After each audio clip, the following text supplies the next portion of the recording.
covering clients is a learned skill. It is not an innate skill.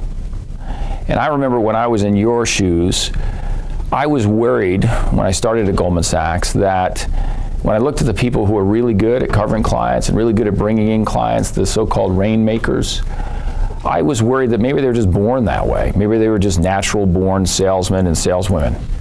And what I found was that wasn't the case. I have found over the years, and early on actually, that these are skills that you can learn if you're willing to learn them. And what you should do is you should find somebody at the firm in which you work, whether it's a consulting firm, a law firm, an investment bank, an accounting firm, whatever it is. Find somebody who's really good at bringing in business, at covering clients, and learn as much as you can from that person. Be an open book, put your ego aside, and learn as much as you can. I was fortunate in that I found somebody like that at Goldman Sachs, and for the first 2 years I did everything I could to observe this person, to be with him. I worked on every transaction I could with him. I carried his bags around, I made Xeroxes for him, I did whatever I could to help him. And I said, I just really want to learn from you. And I would watch him sometimes in meetings, and he would do things that I thought were wrong or didn't make sense to me. But I put my ego aside. I said, there's got to be a reason why he's doing this. And as time went on, I realized there was in every case, and I started using the same strategies with prospective clients, and they worked. And so to this day, a good portion of what I do with clients, a good portion of the skills, a good portion of the strategies that I use with clients came from this man. And the rest is, things that I added on of my own over the years. So find somebody who's really good, flatter the person, say that to them, look, you're really good, I want to learn from you. Is it okay if I just sit in on meetings with you? Is it okay if I work with you on some transactions? I'll do anything. I'll make coffee for you or get lunch or Xerox or whatever it takes. And then be an open book. Put your ego aside. Approach it from the perspective of a clean slate and learn, because you can learn these skills. They are not innate. They are learned skills. So first piece of advice. The second piece of advice I would give to you is the most common mistake that client coverage people make when they cover clients is that they don't become strategic advisors to their clients. So what do I mean by that? They don't take the opportunity while they're working with the client. They do not take the opportunity to start to advise the client on matters outside of the matter that they've been hired to work on. So let me give you an example. It's best to illustrate this piece of advice by giving an example from my world. So if you were a merger banker, so a merger banker is someone who's been hired by a company to help them go through a merger, let's say to buy another company. So let's say you're a merger banker, you've been hired by company A to buy company B, your client's company A. You're going to spend a ton of time with the CEO over 6 months to a year period working on that deal. You're going to spend all-nighters with the CEO. You're going to be sequestered to conference rooms. You're going to get to know that CEO extremely well, and you're going to build hopefully a very good relationship with him. Most bankers do that, and they do a great job on that merger transaction. And then the transaction comes to a close. They have a nice dinner. They raise a glass, a closing dinner. They'll toast the CEO. The deal closes and then they go away. And then 5 years later, there's another merger mandate. Company A is going to buy Company C. And the banker calls up the CEO and says, hey, remember me? We spent all that time together. I did such a good job. The CEO's sort of like, no, get in line. We're going to have a bake-off. There's 5 firms coming in. You can be one of the 5. We may hire you, we may not. The relationship is gone. Because what the banker did was they didn't take the opportunity while they were intimate with the client to become a strategic advisor to the client. What I would do is I would start to engage that merger client on other matters. I would say to the client, while we're working on the merger transaction, I'd say, I know a large portion of your revenues come from Japan. $2 billion of your revenues come from Japan. The Japanese government has said that they are going to devalue their currency. So that money that's coming into you in the form of yen is probably going to decrease in value. Have you ever thought about maybe hedging your exposure against the yen? Because if it goes down by 10%, you lose $200 million on that $2 billion of revenue. That's an interesting point, Jim. Why don't I put together the currency hedging team, and we'll have a discussion with you about what other clients have done and found helpful about hedging currency exposure overseas. I might engage the client on, I don't know, a financing mandate. Have you noticed that your competitors are raising financing in the debt markets right now because interest rates are so low and it's very cheap rather than using equity financing? Why don't we, have you ever thought about using debt financing? Can I put together the debt financing team and we can have a discussion about that? And then I'm not just a merger banker. I'm a merger banker, I'm a currency hedging expert, I'm a capital markets banker, and over the course of the 6 months that I'm intimate with a CEO, my job is to become an everything banker to them, right? Start advising them on as much as possible, and over the course of the relationship, if I do a good job, I'm not even just a financial advisor, I'm an everything advisor. If they hurt their knee, they're calling me up and saying, hey, do you have any good doctors you might recommend to fix my knee? That's ideal. Or, my daughter's applying to college. Where do you think she should go? That's becoming a strategic advisor to your client. Lawyers make this mistake. Bankers make this mistake. Accountants, consultants make this mistake time in and time out. I cannot tell you how often I see it. So if you're a lawyer working on an antitrust matter, do a great job on that antitrust matter. But use the opportunity while you're with the client to start to engage them on other things, what their competitors are doing.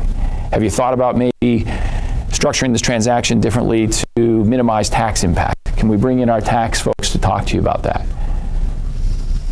Use that opportunity to build a relationship. It is very helpful for 3 reasons. 1, you give the client better advice the more you know about the client, right? You become a better advisor. So the more stuff you're doing for the client, the more you know, the better advice you can give them, because it's all intertwined.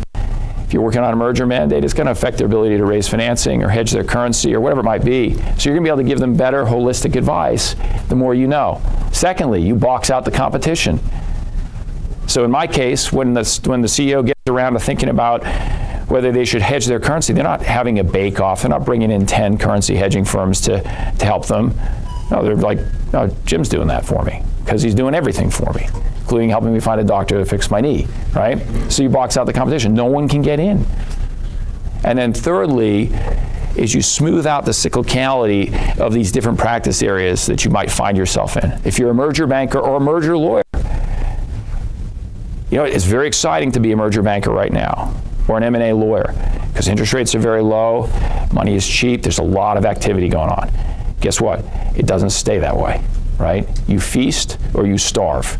And people are feasting right now in that area. They're starving in other areas. If you're an everything banker, everything lawyer to a client, you smooth out the cyclicality of those individual business segments. So when mergers are dead and interest rates are high, you're working on, I don't know, maybe some bankruptcy work, maybe you're working on more hedging work, maybe you're working on financing work, because financing becomes much more nuanced when you have high interest rates, etc. So, secondly, become a strategic advisor to your clients. Don't make the mistake that most people make, which is work really hard on the mandate they have, do a great job. When the mandate's over, you leave the relationship and then it decays over time. And you don't have a relationship after a little while. Don't make that mistake. Third piece of advice is to listen and ask open-ended questions. The most important quality in covering clients effectively is empathy, the ability to put yourself in someone else's shoes. So how do you achieve empathy? How do you become empathetic? You ask a lot of questions and ask open-ended questions. So questions that don't lend themselves to yes, no answers. So you don't say, is it sunny outside? Right? You say, how do you like the weather outside? And you'll get the client to talk more. The more the client talks, the more you learn. Believe it or not, the better they feel. I give a talk on interviewing here every once in a while when Kevin asks me to do it. And the best interview you can have with a prospective employer is an interview where they're talking like 95% of the time. Right? And you walk out of the room and they're like, gee, Sarah's an awesome candidate. I don't know anything about her, but she's awesome. Because guess what? They spent the whole time talking about what they care most about, themselves, right? Because you got them to talk about themselves the whole time. So ask lots of questions, make them open-ended questions, and listen very, very well. Third piece of advice. Fourth piece of advice is be creative. True story is I covered two CEOs. They were independent of each other from different countries, didn't know each other, had different industries, and they both had the same nickname for their lawyer. The nickname for their lawyer was Dr. No, N-O. And the reason they called their lawyer Dr. No is they felt like every time they went to their lawyer told them why they couldn't do something that they were trying to do. And by the way, that's often the right advice. Like, you don't want to get your clients in trouble. You don't want to tell them they should do things that they shouldn't. That's fine. Say no, give them honest advice, that's good advice, but don't stop there. Come up with an alternative. Come up with a creative way where they could accomplish what they were trying to accomplish, or if it's not possible, accomplish something else. Even if you don't even think they might want to, at least it looks like you're trying. So don't be a Dr. No. That's the fourth piece of advice. Be creative. Fifth piece of advice is put the client first. Now, a lot of people say that, a lot of people talk about that. What does it really mean? It really means two things, in my opinion. The first thing is be prepared to give the client advice that is not in your interest. There's no better way to establish credibility with a client than to give them advice that is not in your interest. So in my world, if we're advising, an example I used, if you're advising company A to buy company B, we really only get paid if the transaction goes through, right? People who take my corporate strategy class know that oftentimes it's not the right decision for company A to buy company B. In fact, more often than not, it's not the right decision. So if you go to company A, your client, and you say, you know what, you shouldn't do this deal. As a lawyer, you're going to get paid more the longer the deal goes on, right? All the way through consummation, you get paid by the hour. You shouldn't do this deal. It's a mess. You're overpaying. They're hidden, whatever it is. You will establish an enormous amount of credibility longer term because the client knows that's not in your interest to give them that advice. You're going to get paid less. You're going to stop getting paid that day if they listen to you. Advocate hard for positions regardless of what is in your interest. In fact, it's even better to put yourself longer term, better for the relationship, to put yourself in a position where you're advocating for a position that is against your interest. So put the client first. That's the first aspect of putting the client first. The second aspect is one that's probably going to be less popular for all of you to hear, but you need to work really hard and to convince the client that you're there for them all the time. Now, a lot of people talk about work-life balance, and I'm a fan of work-life balance, right? I didn't have a lot of it when I started at my firm until I made partner, and even for a period of time after that. But it's not a bad thing to have work-life balance. It's a good thing. But it's also a very competitive world. And if you're not there for the client on the thing that he's hired or she's hired you to do, which is very important to them, somebody else is going to be there for them. And there's plenty of people willing to pick up the phone at 2 or 3 in the morning if you're not. So you have to work hard. I think of work-life balance more longer term than shorter term. So I don't achieve work-life balance on a given day, maybe not in a given week, although I'm senior enough that I try and have work-life balance on a weekly basis. But at your stage of your career, when you're just starting out, think about it in terms of maybe monthly work-life balance or yearly or until you make partner, whatever it is. You can think about it in different ways with different periods of time. But you've got to convey to the client that they are the most important thing in the world to you, which means you want to respond as quickly as possible. What I tell people when I started at Goldman Sachs through the first 10 years I was at the firm is I would say to clients, look, you can leave me a voicemail anytime unless I'm dead or asleep. I check it every 10 seconds. And that resonated with people. And by the way, some people would try to test me on that, and I always did. So you need, and I don't sleep very long either. So, they're getting a lot of responses back from me. So you got to do that. That's not a popular or maybe correct thing to say, but it is important to have work-life balance, have maybe a longer-term perspective on that, but you got to be there for the client when they need you because you're being hired to work on something really important to them. Number 6, This may sound obvious, the most obvious piece of advice I've given, but be upbeat. I cannot tell you how important it is to be upbeat. So if your life is a mess, don't tell the client that, right? Don't let the client know that. If you're having a bad day or a bad week or a bad year, don't let the client know that. Don't share that stuff with a client. You may be tempted to, particularly if you get close to a client. Better not to. Better to be upbeat because it's contagious. People want to be around happy, upbeat people, right? So be upbeat, be happy. Even if things aren't going well, pick yourself up, go in there, put on a happy face for the period of time you're interacting with your client. Very important to be upbeat. It's contagious. Being down is also contagious. You don't want to be down when you're meeting with clients.